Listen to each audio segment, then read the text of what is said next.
অন্য অনেকেই বলে যে ভাই আমি তো নামাজ কালাম পড়ি, রোজা রাখি, সবই আছে, একটু ইসলামের বাইরে অন্য কোনো কিছু করি, তা কি এমন হবে?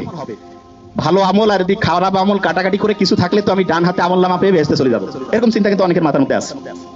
তাই এরকম একটা প্লেনের মধ্যে দুইজন যাত্রী পাশাপাশি বসা, একজন মুসলমান আর একজন অন্য ধর্মের বলতেছে যে অফার করছে যে একটু ওয়াইন খাও, তা বলছে না না আমি কেন ওয়াইন খাবো, আমি মুসলমান। আরে বাবা তুমি কি এখন মসজিদে আছো নাকি, ওয়াইন খেলে কি হবে? বলছে না আমি ওয়াইন খাই না। তখন যে ওয়াইন অফার করতেছে সে বলতেছে যে তোমাদের যে কি ধর্ম রে বাবা, গির্জায় গেলে আমরা ওয়াইন খাই না, তোমরা আবার মসজিদ না মানে হচ্ছে বাড়ি না, একটু ফ্লাইটের মধ্যে একটু রিল্যাক্স করবা তবু ওয়াইন খাবা না, ব্যাপারটা কি?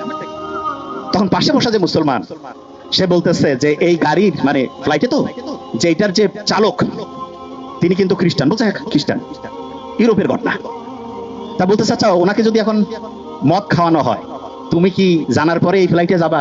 কয় না আমি কেন যাবো, বা কেন যাবা না? বলছে উনি তো এখন ডিউটিতে আছে, ডিউটিতে কেন হচ্ছে মদ খাবে? তখন ওই মুসলমান বলতেছে যে আমাদের মুসলমানের গোটাল জীবনটাই হচ্ছে অন ডিউটি।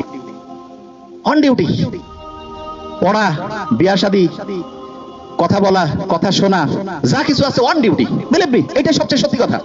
অনেকে আমরা মনে করি কি মসজিদের মধ্যে যাবো ওই সময় আল্লাহ আল্লাহ করবো, আল্লাহ আল্লাহ তো অবশ্যই করবো, কিন্তু আল্লাহ প্র্যাকটিক্যাল জিনিসটা সবচেয়ে বেশি পছন্দ করেন, সবচাইতে বেশি পছন্দ করেন প্র্যাকটিক্যাল। এবং আল্লাহর কাছে যখন আমরা দোয়া করি রাব্বানা আতিনা ফিদ দুনিয়া, দুনিয়াও লাগবে আখিরাতও, হ্যাঁ, তবে দুনিয়া পাইতে গিয়ে যাতে আখিরাত ধ্বংস না করি, এটা খুব গুরুত্বপূর্ণ।